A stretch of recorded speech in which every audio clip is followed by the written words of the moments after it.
Welcome back to Blake's Take. I'm Blake Neiman, and I'll give you my take on local and national sports from the Willamette Valley and beyond.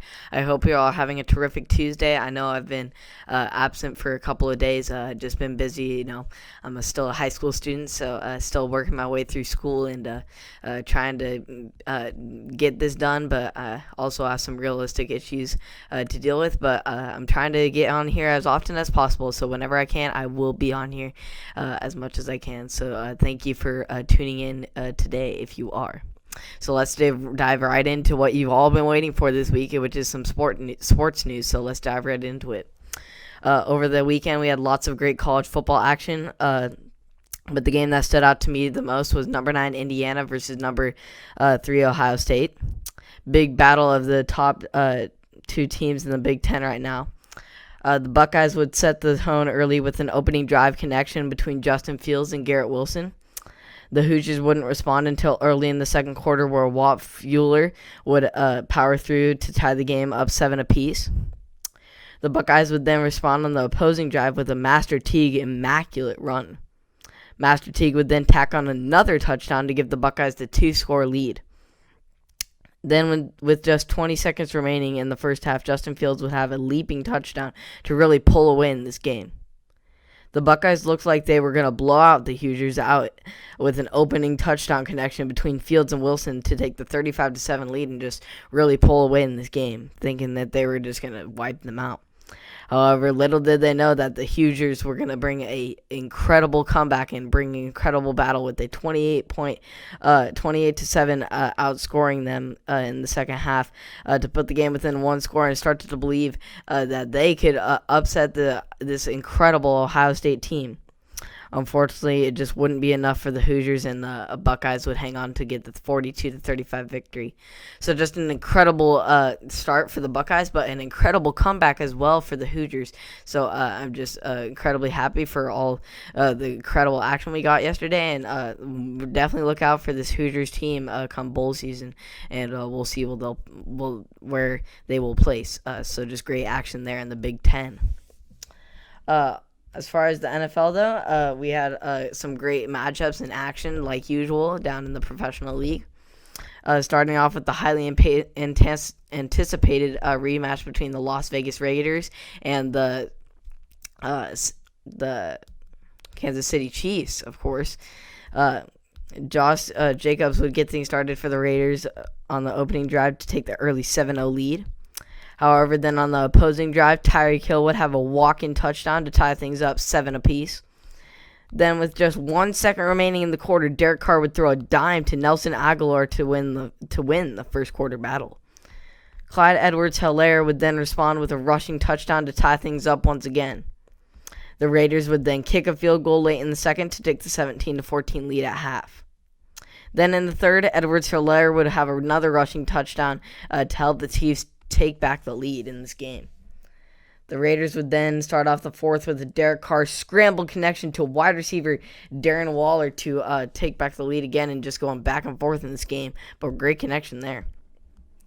On the opposing drive, Le'Veon Bell would bustle off some defenders and punch his way into it for a rushing touchdown for the Chiefs. Then with less than 2 minutes remaining, Carr would make some magic happen and connect with Jason Witten to take the late game lead and start to think that they were going to upset the Chiefs again for the second time this season. Then when all hope seemed lost for the Chiefs, they remembered they had Patrick Mahomes, one of the greatest quarterbacks that we've ever seen start off a career, who would then go on to lead the game-winning drive that would be capped off with a Travis Kelce game-winning touchdown. The Chiefs would hang on to get the 35-31 victory and are now even the series with the Raiders 1-1. So just an incredible battle down there in Las Vegas between the Raiders and the Chiefs. An incredible game-winning drive by Patrick Mahomes, his first of his career. So many more of those to come, and incredible battle by the Raiders. And we'll see how this turns out for the Chiefs, and see if they can handle all the other teams in this incredible league. As far as the rest of the NFL, the Colts took down Aaron Rodgers and the Packers. The Cowboys finally won again. The Broncos upset the Dolphins. The Browns get the win over the Eagles. The Panthers beat the Lions. The Titans win the heated battle with the Ravens. That was very high antsy game. The Saints win without Drew Brees. Taysom Hill really stepped up in that game. The Steelers remain undefeated. The Washington football team beat down on Joe Burrow. It was bad just for Joe Burrow day. Bad for him. The Texans break the Patriots winning streak. And the oh-so-poor Jets remain defeated. Improved to 0-10. Great job for the Jets, right? So all-around great action in the NFL, besides, of course, the Jets. But all-around great action this weekend, and looking forward to some more action next Sunday. So let's see how it turns out next week in this incredible NFL league. As far as local sports, we had some two more great action between the teams in Oregon State and Oregon. Jamar Jefferson would get things started for the Beavs in their game versus Cal with a 75-yard touchdown run on the first play of the game to give the Beavs the very early 7-0 lead. Just an incredible run by Jefferson. That was crazy. Cal would then respond right back on the opposing drive with a Mackey Polk corner end zone touchdown to tie things up 7 apiece with the Beavs. However, then the Bees would then throw a punch right back with a Tegan Cotorna contested touchdown grab. Cal wouldn't come up with much of anything until late in the second, where Chase Garbers would throw a dime to Kikoka Crawford to take back the lead. Cal would then hit a daunting 52-yard field goal as time expired to take the 20-14 lead at halftime. Just an incredible leg there by Cal's kicker. Oregon State would then get things started in the third with a field goal of their own to respond right back. But then the Bees would make the play of the game would come at the start of the fourth with a double reverse pass to Tristan Gaba to take the 24-20 lead. Just some Philadelphia Eagles stuff right there. Later that quarter, Gabbers would hit his wide open tight end and Jake Tongues to battle right back. Then Tristan Gabbia would complete the pass, run, receive, touchdown trifecta with a QB sneak that would ultimately seal the deal for the Bees in this game. The Bees would get the 31-27 close game victory and get their first win in Pac-12 competition. So great win for the Bees. Glad to see it, and a great day for Tristan Gaba, just completing the trifecta. I remember with just seeing the Walter Payton highlight of that when he did that. So that's obviously in any circumstance that's a great accomplishment, especially at the Division I level. So great action there with the Bees. On to the other local game between the Ducks and the UCLA Bruins. Devin Williams would get things started going for the Ducks with a nice grab to take the 7-0 lead.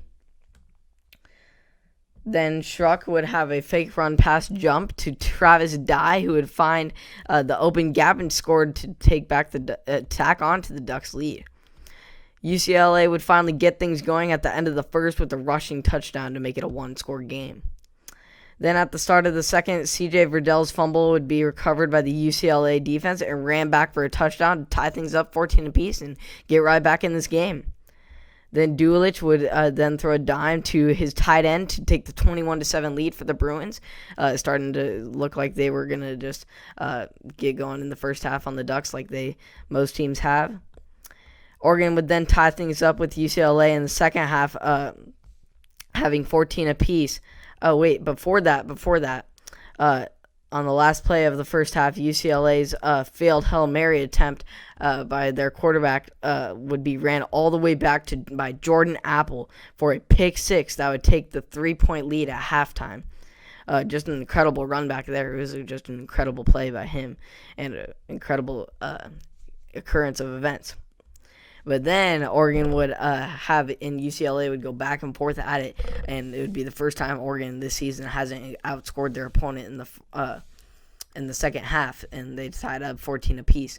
But that simple return that we got out of Jordan Apple was the key difference in this game because it made the 3-point difference, and the Ducks get the 38-35 victory, close win over the Bruins, and now improved to number 9 in the AP rankings. So just great action all around in Corvallis and in Eugene with the two teams, and really happy to see that we both got the win there, and so I'm looking forward to seeing the great action that they will present next week. So thank you for tuning in to another week of Blake's Take, starting off this week, and I appreciate you all who continue to support and continue to look if there's an episode up. I'm really trying to do my best to get content out to you guys whenever I try and get it every single day, even if I don't have time. But especially this week, I've been very busy with finals and stuff. But thank you for all the support who you do support me, and I will try and see you tomorrow. No promises, but I'm pretty sure I will. So you guys have a great rest of your night, and I'll try and see you tomorrow. Have a great rest of your day.